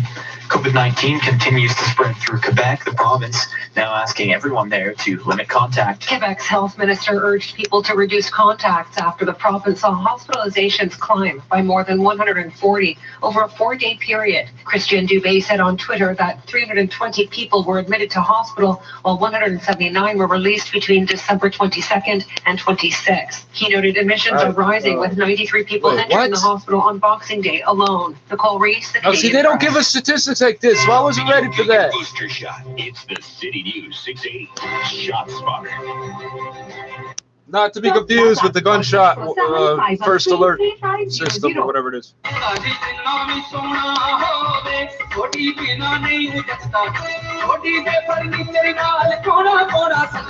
Sodhi furniture ਦੀ management ਵੱਲੋਂ ਤਹਿ ਦਿਲ ਤੋਂ ਧੰਨਵਾਦ ਕੀਤਾ ਜਾਂਦਾ ਹੈ ਆਪਣੇ ਕਸਟਮਰਸ ਦਾ ਜਿਨ੍ਹਾਂ ਨੇ ਬਾਕਸਿੰਗ ਦੇ ਸੇਲ ਤੇ ਫਰਨੀਚਰ ਖਰੀਦ ਕੇ ਵਧੀਆ ਡੀਲਸ ਦਾ ਫਾਇਦਾ ਉਠਾਇਆ। It's a furniture commercial.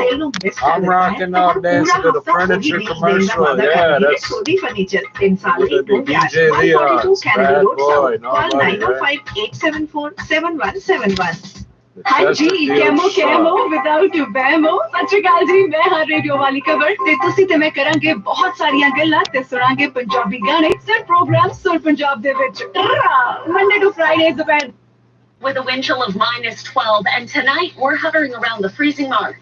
That's why City News meteorologist Carl Lamb says the snow has transitioned to freezing drizzle with weather alerts. Do I have world weather on my phone? We'll be dealing with that freezing drizzle tonight, and as it clears the GTA, it should be out of here by about midnight. Some areas in the east end may be dealing with a few patches of freezing drizzle into about 1.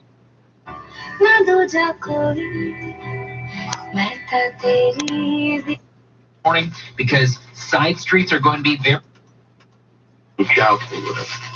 Yeah, and I'm no conspiracy theorist, but it does not even, I don't think twice that there's maybe... You got a lot of theories about the conspiracies about the Prime Minister. These social media companies, things we agree on. Twice that the PMO's office may call and say, hey, can you just get rid of this nuisance for me? Because they don't want to be attacked on social media, on vaccine policy or not. So it's not out of the realm of possibility that calls go back and forth.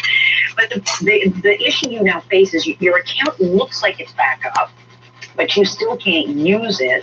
And you also can't resolve it because Twitter can shut you down. But then when you need to actually speak with someone to fight your case or try to appeal it, they're still unavailable.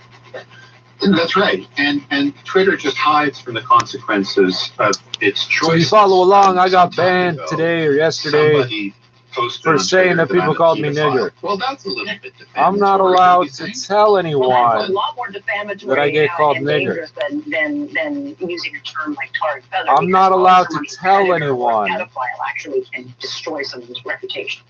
Right. And so I reported that to Twitter saying, well, this is obviously not on. Would you remove the tweet? Twitter refused. I had to send them a formal notice of libel. I had to go legal on them. And then they did the right thing. This is the way Twitter works. They'll let people get away with anything. They'll let Randy Hillier get away with comparing public health to Nazis and then urging the politicians who support public health be physically tarred and feathered. He meant it. He said, come with pots of boiling oil to the legislature, right? Well, okay, I didn't hear it, so I don't know, but you sound like you're... More reasonable voices, they don't. And if you set up a system where, Nazism, fine, accusations of pedophilia, fine, but legitimate discussion about the government's performance on vaccination and whether they've done enough to help children and save their lives is not fine. Boy, you have jumped the shark. And I'm afraid Twitter is just a cesspit right now. I still don't know what that means. And improperly managed. This is proof of how poorly managed it has become. Does the university take issue with things that you say? No, not at all. I mean, I've never had the university tell me that I cannot say such and such. And that's a good thing. People outside the university very often do complain. And the university effectively tells them too bad, which is the right thing for a university to do. Well, it's also... Damn it! Then the next question has become like, what will you do? Will you take the tweet down? Do you just bend to the will of Twitter? Where do you take this fight? I'm thinking about it, and I've written earlier today to Twitter's government relations person, Michelle Austin. I've written to their lawyers, and I'm going to wait to see what they say. What I think is clear is that there are a lot of people who don't have the connections that I do, or the willingness or ease to go legal as I can.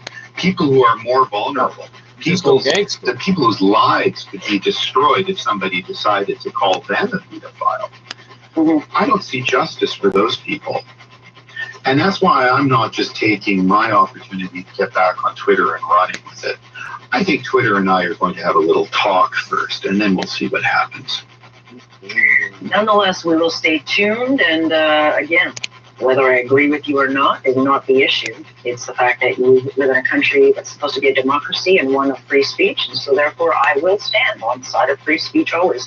Professor, very much appreciate you joining us, and we'll see where this fight goes. Thank you, Alex, and thanks for being an advocate for free speech. And that is Professor Amir Avaran. So we'll see what Twitter does. Will Twitter blink? I think they will, and they should. On Point on Global News Radio. That's a reference to the Oka crisis. Smashing stuff. That was a reference to the Oka crisis. Look up the photograph. It's one of us chilling, and the Canadian forces. Back then, it was all Aryan Brotherhood bullshit, KKK bullshit. Shit in his pants, trying to look tough. So I think it's great when American Indians, First Nations just kick ass in the fucking Gulf. I don't know why it's so early. It's very early. It's very. Oh, here we go.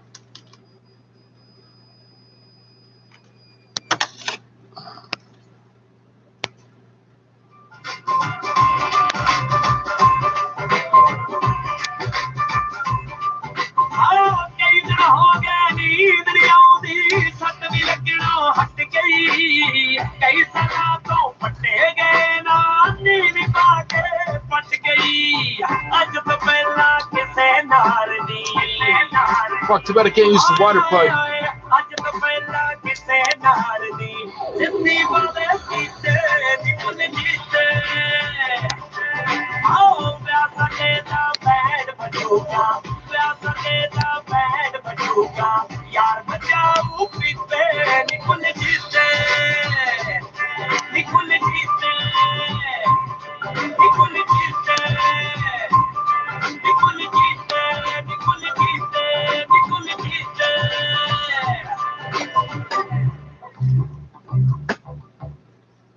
हर जगह हर पल जुड़े रहो red FM नाल red FM दी app red FM Canada download करो ਅਤੇ सुनो live streaming popular must hear show सुनने ਲਈ download red FM Canada app ਤੁਸੀਂ सुन सकते and an effective snoring and sleep.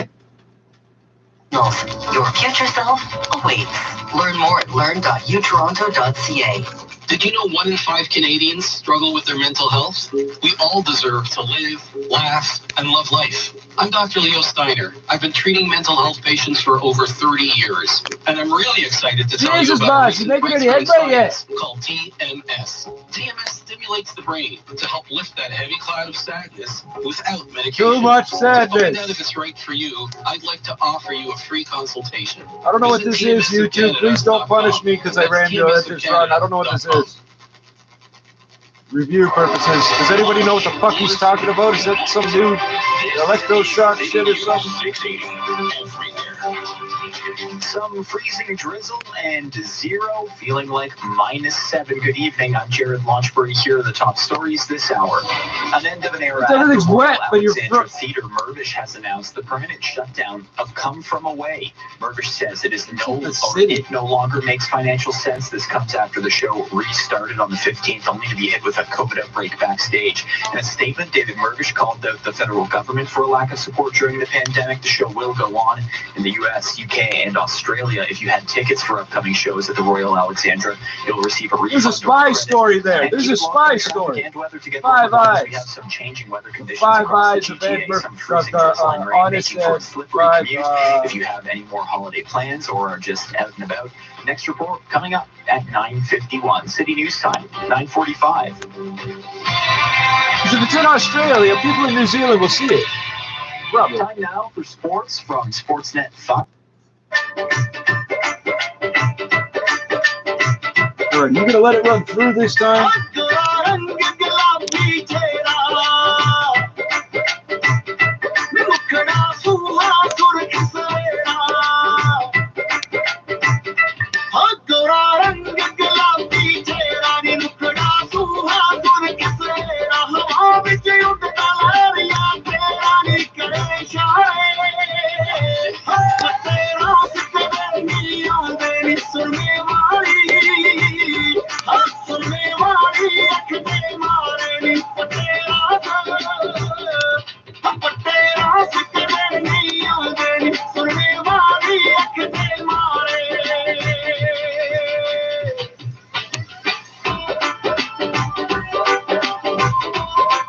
Is that electronic bagpipes?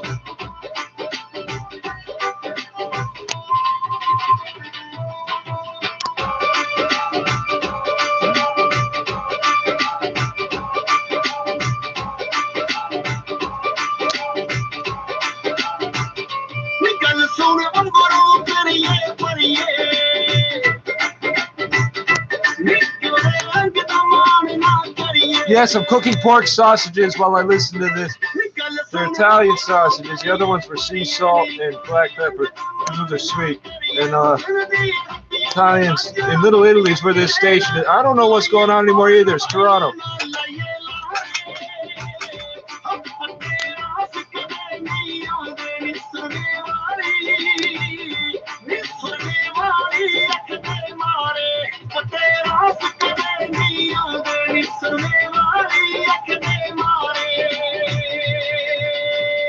वास्ताई मेरा मेरे दिला दिया मेरा वे खुले आकदे ता करना मेरा रंजना खुले आकदे ता करना मैं सोनिया खुले आकदे ता करना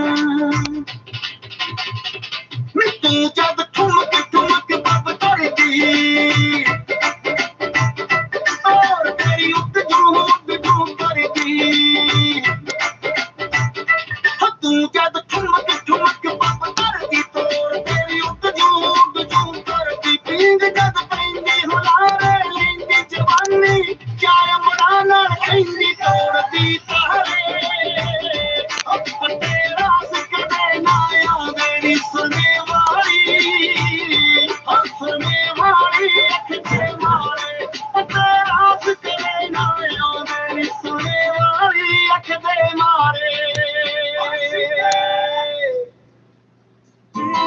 This better be a mortgage commercial. 4.49%. You are listening to 88.9 Serve FM. ਅੱਖ ਜੀ ਚੁਰਾ ਕੇ ਜਦੋਂ ਅੱਖਾਂ ਮਾਰੀਆਂ ਉੱਠ ਗਏ ਦੁਪਹਿਰਾਂ ਨੂੰ ਹੀ ਚੰਨ ਵੇਖ ਲੈ ਲੱਗ ਗਏ ਦੁਪੱਟਿਆਂ ਨੂੰ ਖੰਭ ਵੇਖ ਲੈ ਛੱਲੇ ਜਾਂ ਪੰਜੇ ਬਾਤੀ ਜੀਆਂ ਏ ਮੁੰਦੀਆਂ ਸਾਨੂੰ ਕੀ ਪਤਾ ਸੀ ਜੱਟਾਂ ਕੀ ਹੁੰਦੀਆਂ ਛੱਲੇ ਜਿਲੇ ਹਮੀ ਜਦੋਂ ਆਉਂ ਪਾਸ ਵੇ ਉਂਗਲਾਂ ਨੇ ਤੇਰੇ ਉੱਤੇ ਲਾਈ ਆਸ ਵੇ ਕੱਚੀ ਕੱਚੀ ਜੱਟਾਂ ਕੁੜੀ ਕਹਿਲ ਵਰਗੀ ਤੂੰ ਵੀ ਮੈਨੂੰ ਅਜੇ 25-30 ਲੱਗਦਾ सुनिया में जट्टा तेरा भी नहीं लगता दिल का दराया कितने जी लगता सुनिया में जट्टा तेरा भी नहीं लगता दिल का दराया कितने जी लगता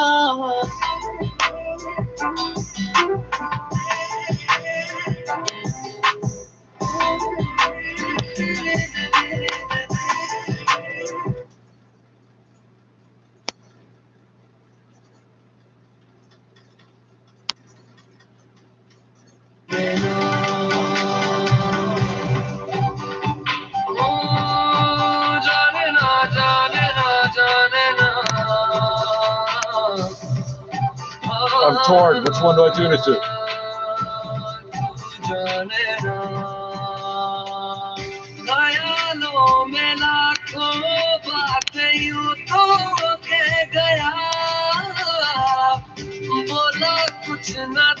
Go trap me both home.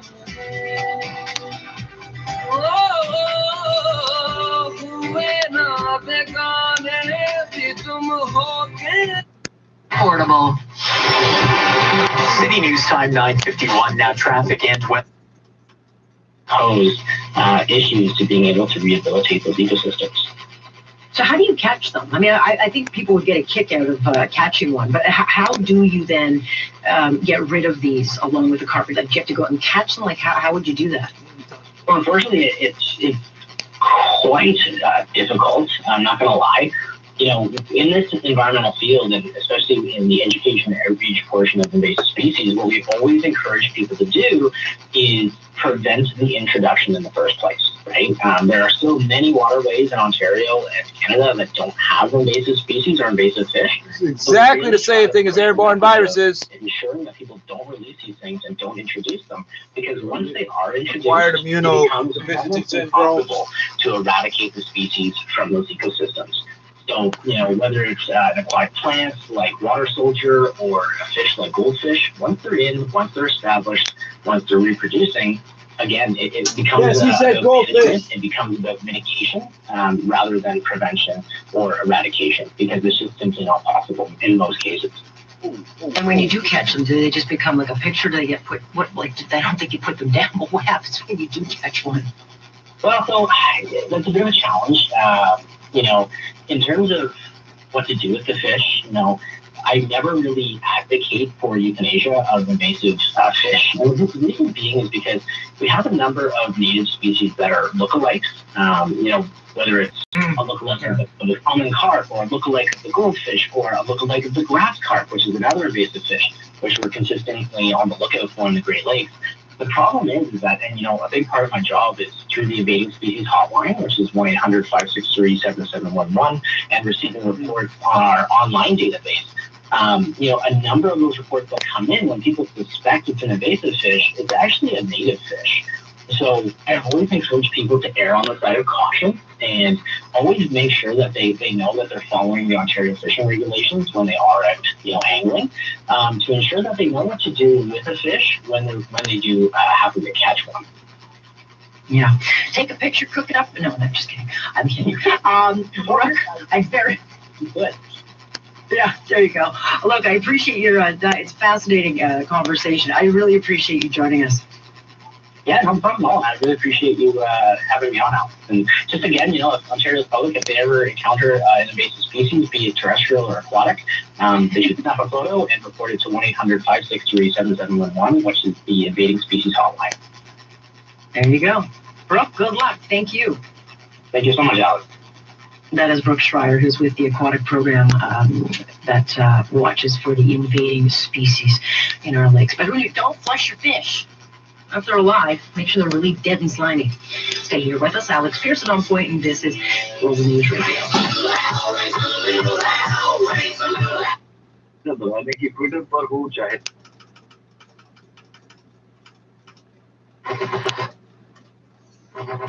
Oh, fuck. What will it be? What is going on?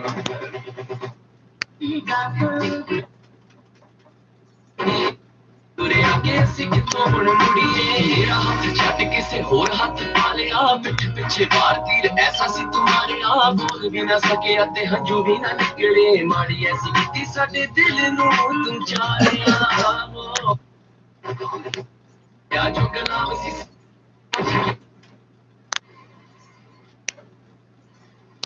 Fucking hell, come on.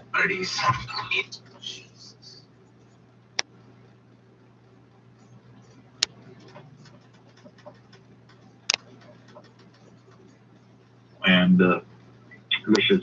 तो यहाँ पर मैं शो को जो है रैप अप करता हूँ.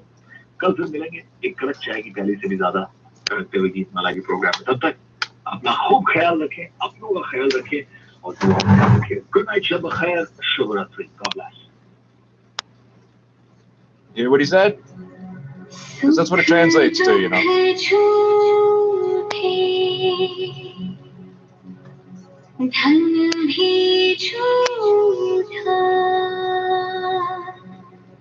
Better be some drums and sitars and shit. I'm supposed to be looking for the next thing off CRI. Hold on. I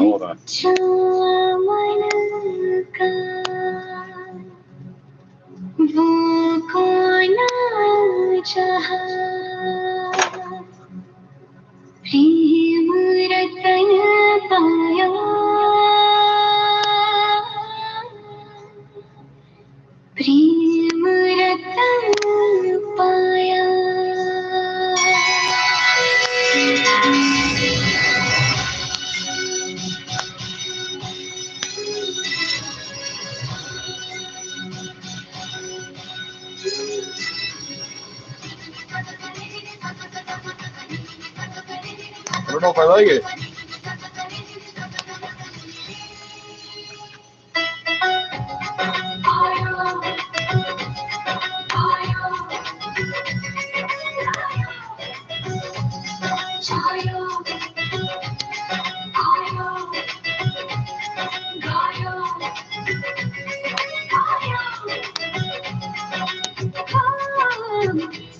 तू कमाल का बातें भी कमाल की सैया तू कमाल का बातें भी कमाल की लगा रंग जो तेरा हुई मैं कमाल की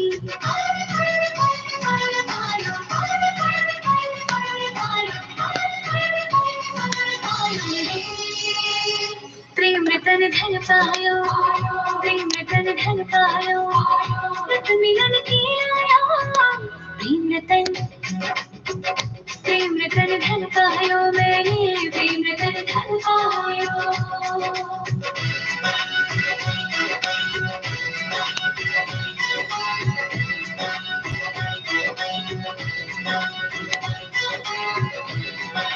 What time is it in Congo? It's only 4 in the morning in Congo. That's not good.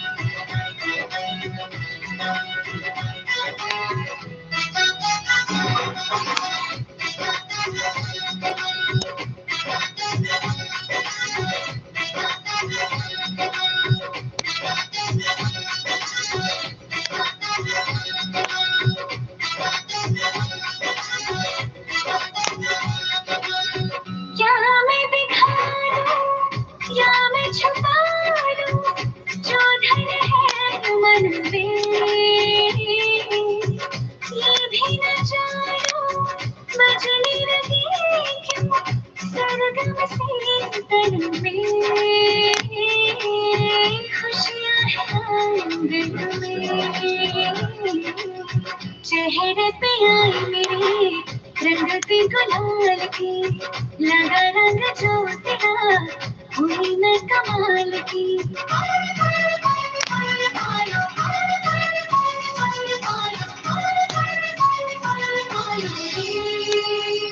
Prem Ratan Dhan पायो प्रेम रतन धन पायो मन गगन पर छाया प्रेम रतन धन पायो मेरी प्रेम रतन धन पायो छायो आयो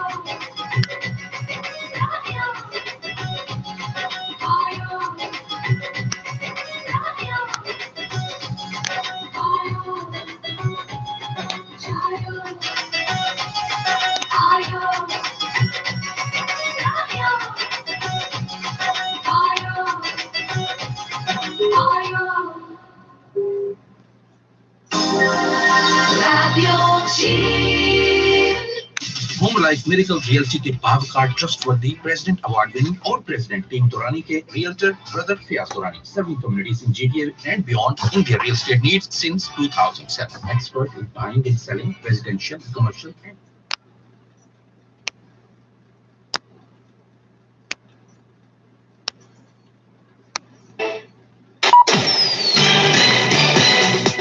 Now the news. I'm Ken Yu. China has confirmed that it has received visa applications from U.S. officials to attend the Beijing Winter Olympics.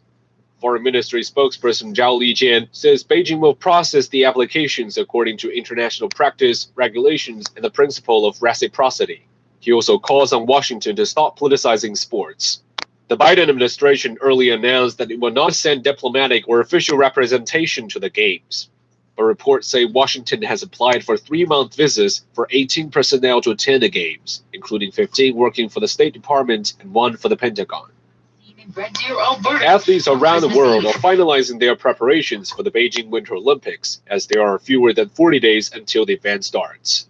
The U.S. luge team, which won medals in both the 2014 and 2018 Games, is looking forward to further success in the Chinese capital. Dan Williams reports. For the Beijing Winter Olympics, Jason Turderman hopes to team up with Chris Madster, who won a silver medal at the 2018 Games. Canada has reached another unwanted COVID-19 milestone. The country has officially logged more than 2 million reported cases of COVID-19 since the pandemic began. I've had like 2 to /4, depending on how you count it. The total case count was 2,976 as of yesterday, and that website had not been updated until today.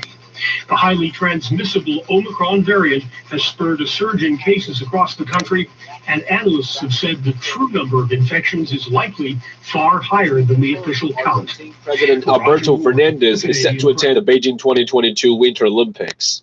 That's according to the country's ambassador to China in an interview. The Chinese mainland reported 182 new locally transmitted COVID-19 cases on Monday. Among the 3 provincial regions that found new cases, Shaanxi reported 180. Chinese Defense Minister Wei Fenghe says China and Japan should enhance strategic mutual trust and properly manage their differences. He made the remarks when speaking with his Japanese counterpart Nobuo Kishi via video Monday. He also calls on the two sides to make efforts to maintain stability in the East China Sea.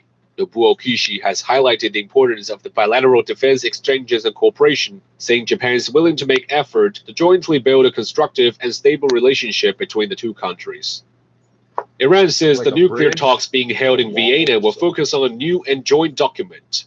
Foreign Minister Hossein Amir Abdullahian says the negotiators have a joint and acceptable document on the table. One of the topics on the agenda is the guarantee of sanctions removal. The most important thing for us is that talks should take us to a point where Iran's oil is being sold easily without any barriers, and its money arrives in the Iranian bank accounts in the form of foreign currencies. It is the 8th round of talks between Iran and the remaining parties to the 2015 nuclear deal. A senior Chinese envoy is calling for expanding consensus, properly handling differences, and jointly promoting new breakthroughs in the 8th round of Iran nuclear talks.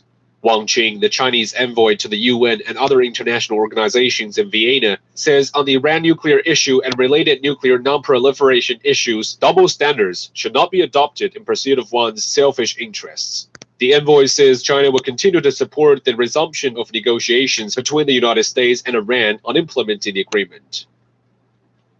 Nearly 400 people are known to have died after Typhoon Rai hit the Philippines. The typhoon made landfall on December the 16th.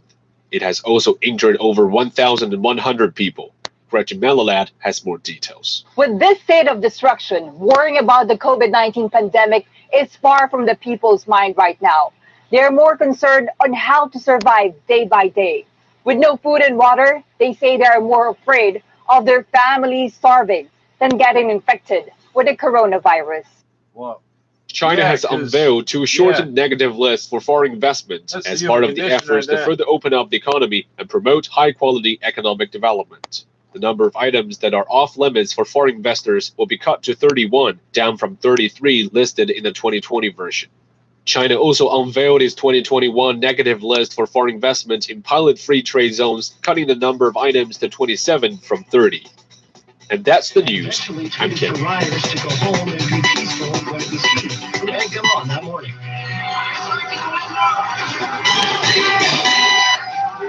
A dark and dangerous moment in America's modern history. Donald Trump supporters stormed the U.S. Capitol, where lawmakers were getting ready to certify If you are a Joe king, Biden's watch your election back. win. Hey. Instead, senators and representatives were locked down while a mob invaded. The chaos highlights how much power the L1 president has over his followers who are trying to overthrow democracy.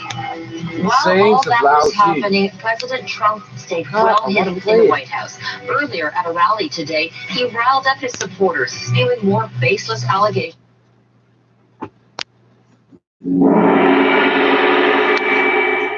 The sayings of Lao Tzu.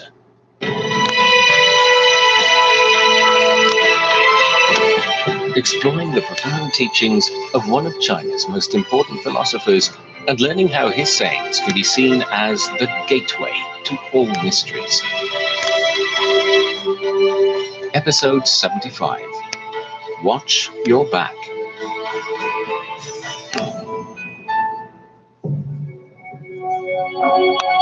I'm Bob Jones.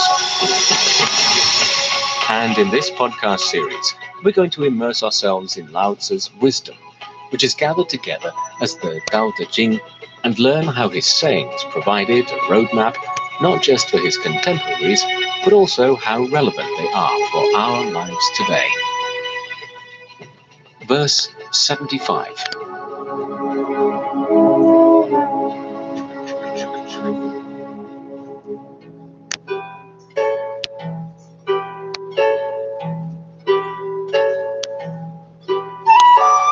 Ming zhi ji, 以其上食税之多，是以饥。The common people are hungry, because those above levy too many taxes. That is why they are hungry. 民之难治，以其上之有为，是以难治。The common people are hard to govern, because those above do too much. That is why they are hard to govern.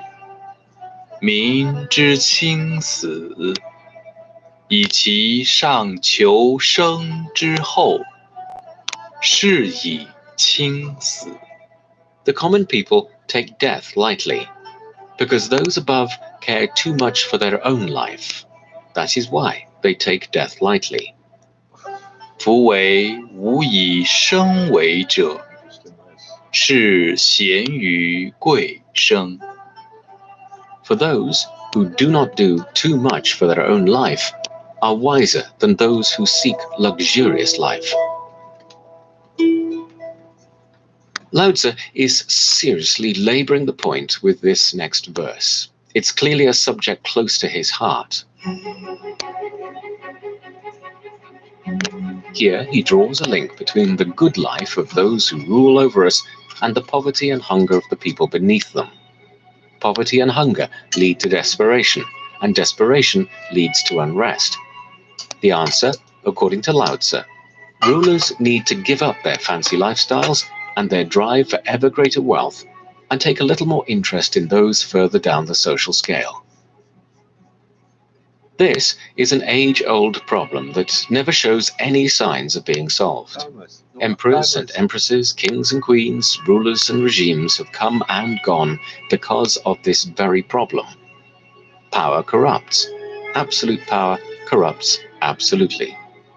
Leave the fat cats unchallenged, and they'll keep eating the cream. The privileged at the top are blind to the suffering they are causing below and keep demanding more. The people underneath tighten their belts so much that they can contain their anger no more. Lao Tzu's message: if you are a king, watch your back. If you are a subject, hold the king to account.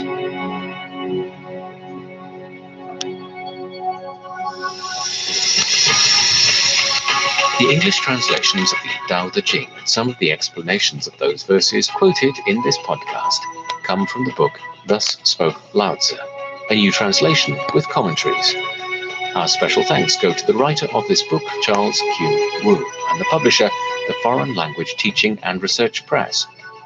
This is Bob Jones. Thanks for listening. Join me again next time.